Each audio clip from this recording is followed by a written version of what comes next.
Hello friend, welcome to my YouTube channel. तो आज की इस वीडियो में हम लोग बात करेंगे किस टाइम जो है वो लोन लेना चाहिए और लोन लेने के टाइम किन बातों का ध्यान रखना चाहिए और लोन पे करने के टाइम भी किन बातों का ध्यान रखना चाहिए। तो मेरे इस वीडियो को प्लीज़ लास्ट तक वॉच कीजिएगा दोस्तों, ताकि आपको ये समझ में आ जाए कि पूरा जो लोन प्रोसीजर होता है वो हमें कब करनी चाहिए और किस टाइम करनी चाहिए। राइट, क्यों मैं ऐसा बता रहा हूँ? क्योंकि मैंने इस चीज़ को झेल चुका हूँ, तो मैं आपको इस वीडियो को कवर कर रहा हूँ। राइट, सबसे पहले मैं आपको बताना चाहूँगा कि अगर आप प्राइवेट एम्प्लॉयज़ हो या फिर गवर्नमेंट एम्प्लॉयज़ हो या फिर जॉबलेस हो, राइट, तो किन कंडीशन में आपको लोन लेनी चाहिए। जैसे अगर आप कोई गवर्नमेंट एम्प्लॉयज़ है तो आपको लोन ईजिली तरीके से कंपनी प्रोवाइड कर देगी या फिर बैंक ही प्रोवाइड कर देगा। अगर आप प्राइवेट एम्प्लॉयज़ हो, आपका यूएन नंबर क्रिएट होता है, आपका सैलरी स्लिप आती है, तो कोई भी प्राइवेट कंपनीज जो कि एनबीएफसी से रजिस्टर्ड है वो आपको लोन प्रोवाइड कर देगी ईजिली। जैसे कि आपका हो गया क्रेडिवी, एम पॉकेट और आपका मनी व्यू, बहुत सारे ऐसे एप्लीकेशंस हैं जो कि लोन एप्लीकेशन है जो आपको ईजिली लोन प्रोवाइड करती है। कुछ के जो चार्जेस होते हैं वो बहुत ज़्यादा हाई होते हैं और कुछ के जो चार्जेस होते हैं वो लो होते हैं। राइट, तो जो ज़्यादा चार्ज हाई करते हैं उनसे आपको लोन नहीं लेना है, जो कि कम चार्ज करते हैं उनसे आपको लोन लेनी है। राइट, अगर मैं बात करूं कि लोन लेने टाइम किन बातों को ध्यान रखना है, तो लोन लेने के टाइम इन बातों का ध्यान रखना है कि जो भी आप अमाउंट लोन ले रहे हो, राइट, उसको आपको मंथली ईएमआई कितना पे करना होगा। राइट, क्योंकि अगर आप मंथली ईएमआई पे नहीं कर पाते हो तो आपका डिफ़ॉल्टर में आता है, जो कि तुरंत आपको कंपनी डिफ़ॉल्टर घोषित कर देती है, जिससे आपका क्रेडिट स्कोर पे बहुत ज़्यादा ही नुकसान होता है।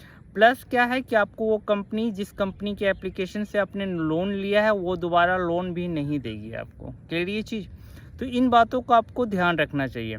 अगर आप गवर्नमेंट एम्प्लॉयज़ में तो there is no need. Right, मुझे ऐसा नहीं लगता कि किसी तरह का कोई नीड होगा गवर्नमेंट जॉब वालों को, क्योंकि अभी आने वाला समय में 8वां वेतन लागू होने वाला, जिसकी सैलरी 1 लाख क्रॉस होने वाली है, फिर 1 लाख तक रीच हो जाएगी। तो आई थिंक मैं नहीं मानता हूँ कि किसी को ज़रूरत हो सकती है। अगर वो घर वगैरह लोन लेना चाहते हैं तो ले सकते हैं, वॉटेवर जो। लेकिन मैं बात कर रहा हूँ मेनली मिडिल क्लास की या फिर लोअर मिडिल क्लास के, जो लोग जो हैं 10,000, 15,000, 20,000, 25,000 की जॉब करते हैं और उनको किन्हीं कारणवश जो है लोन लेना होता है। राइट, तो ऐसी स्थिति में क्या होता है कि लोन जो उनको तो मिल जाते हैं, लेकिन अगर किसी कारणवश, बहुत सारे हमारे ऐसे बगल सर्कल में ऑलरेडी एम्प्लॉयज़ हैं किसी कंपनी का, मैं कंपनी का नाम लेना नहीं चाहूँगा, उन्होंने लोन लिया है पर्टिकुलर कंपनी से और वो लोन देने में असमर्थ रहे हैं, जिसके कारण बहुत सारी कॉल उनको लेना पड़ रहा है, अटेंड करना पड़ रहा है। उनके परिवार वालों को कॉल जाती है, रिलेटिव को जाती है कि ये पे किया, काइंडली उसको पे कीजिए। तो I think it's not a good. Right, ये गुड नहीं है।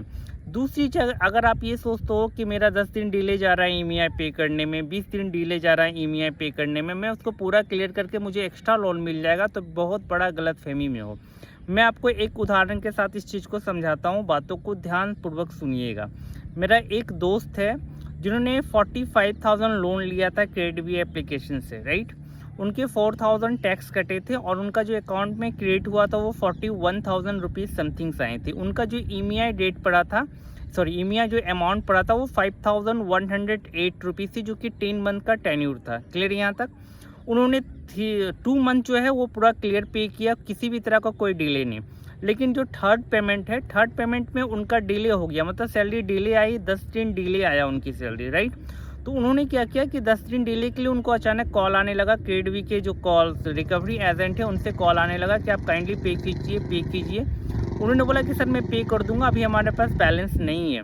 उन्होंने बोला कि नहीं आप पे कीजिए, अदरवाइज फ़ाइन लगेगा। उन्होंने कहा ठीक है, कितने फ़ाइन लोगे आप? बोला 200 रुपये फ़ाइन लग जाएगा आपका। मतलब ठीक है, आप फ़ाइन लगा दो, जब मैं 5,000 दे सकता हूँ तो 200 भी दे सकता हूँ। राइट, उन्होंने क्या किया कि 5,000 का पे आउट लगा दिया, सॉरी 200 का पेनल्टी लगाया। उन लड़के ने 5,312 रुपये जो भी समथिंग उनके थे वो भी उनको ने क्लियर कर दिया। क्लियर है?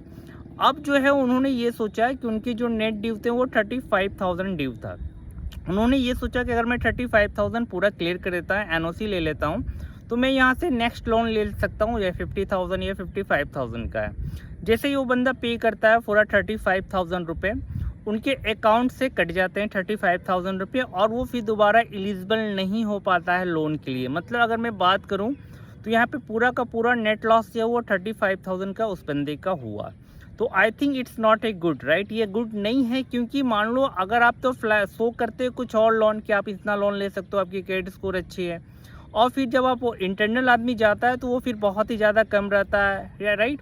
तो कहने का मतलब है कि जो भी आप लोग लोन लेते हो, काइंडली लोन लेने समय तो आप ले लेते हो, कोई इशू नहीं है, लेकिन लोन देने समय काइंडली फुल पेमेंट मत कीजिएगा। मैं बताता हूँ फुल पेमेंट करने से नुकसान क्या होता है। अगर आपका डिफ़ॉल्टर है, आपने किसी भी तरह का लोन आपका कोई मिस हुआ है, 10 दिन डिले हुआ है, 5 दिन डिले हुआ है, तो काइंडली इसको पेमेंट मत कीजिए। अगर आप फुल पेमेंट करते हो तो पता चलेगा कि आपको 1 रुपये भी कंपनी की ओर से दोबारा लोन आप एलिजिबल हो ही नहीं, लोन ही नहीं ले पाओगे दोबारा, 1 रुपये भी नहीं मिलेगा आपको, राइट। और उसके लिए आपको वेट करना पड़ेगा 2 मंथ 3 मंथ, पता नहीं देगा भी या नहीं देगा, कहना मुश्किल है।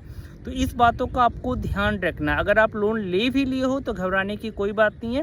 आपको जो है लोन को चलाना है, ईजिली चलाना है।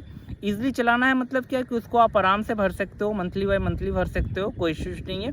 लेकिन क्या है कि दोबारा जो है, आप अगर ऐसा सोचते हो कि मैं लोन ले लिया हूँ, कोई डिफ़ॉल्टर हो गया हूँ, किसी मंथ मैंने पे नहीं किया और फिर मैं डायरेक्ट उनका फुल पेमेंट कर देता हूँ और वो मुझे एक्स्ट्रा लोन दे देंगे, तो ये बहुत बड़ा गलतफहमी है, बहुत बड़ा बेवकूफ़ी रहेगा, राइट। मेरा इस वीडियो बनाने का मकसद सिर्फ इतना है, अवेयरनेस देना है कि जब भी आप लोन लो, ध्यानपूर्वक लोन लो। लोन लेना गलत नहीं है, लेकिन लोन जब ले लो, ईएमआई चेक करो, इंटरेस्ट चेक करो कि क्या इंटरेस्ट पे कंपनी आपको लोन दे रही है, आप उस जो भी लोन आपका ईएमआई है वो आप टाइम पे कर पाओगे या नहीं कर पाओगे, ये भी चीज़ें। और भूल से भी मैं बता दूं, अगर ऐसा हो कि आप लोन नहीं दे पाए हों, किसी महीना मिस हो गया, तो उनके फ़ाइन के साथ पे कर देना, लेकिन फुल अमाउंट कभी मत पे करना। इससे क्या होगा कि कंपनी आपका पूरा पैसा रख लेगी और आपको उसके बदले कुछ नहीं मिलने वाला उस एप्लीकेशन के थ्रू, राइट। तो इस बातों का आपको ध्यान देना है। और मैं एक चीज़ और बता दूं कि अगर आपको लोन लेना ही है तो नॉर्मली आप बैंक से लोन लो, या फिर आप अगर जॉब करते हो, प्राइवेट जॉब भी करते हो, तो बैंक से ज़्यादा लोन आपको प्रेफरेबल रहेगा, क्योंकि वहाँ लोन लेने से आपको ये फ़ायदा होगा कि वहाँ पे कम इंटरेस्ट लगेगा। लेकिन आप किसी भी थर्ड पार्टी एप्लीकेशन से लोन लेते हो तो इसके लिए आपको एक्स्ट्रा पे करने की ज़रूरत होती है, जो कि काफ़ी हाई रहता है, जो कि एक तरह का सही नहीं है, राइट, क्योंकि कंपनी से बहुत प्रॉफिट करती है। तो इस बात को आपको ध्यान देना है लोन लेने टाइम खासकर। दूसरी चीज़ मैं आपको ये बताना चाहूँगा कि वैसे प्रोफाइल जो कि लोन लेना चाहते हैं वो मत ही लें, राइट। अगर आपको नीड नहीं है लोन लेने की तो शौकिया तौर पे लोन लेने से बचे, मतलब लोन नहीं ले तो ज़्यादा बेटर रहेगा। अगर आपको लोन की नीड है, जैसे शादी ब्याह हो गया, घर बनना हो गया, या फिर कोई मेडिकल इश्यूज़ हैं, तभी आप लोन ले। अदरवाइज लोन देने से बचें, लोन लेने से भी बचें, राइट, क्योंकि दोनों में लफड़ा है। क्लियर ये चीज़।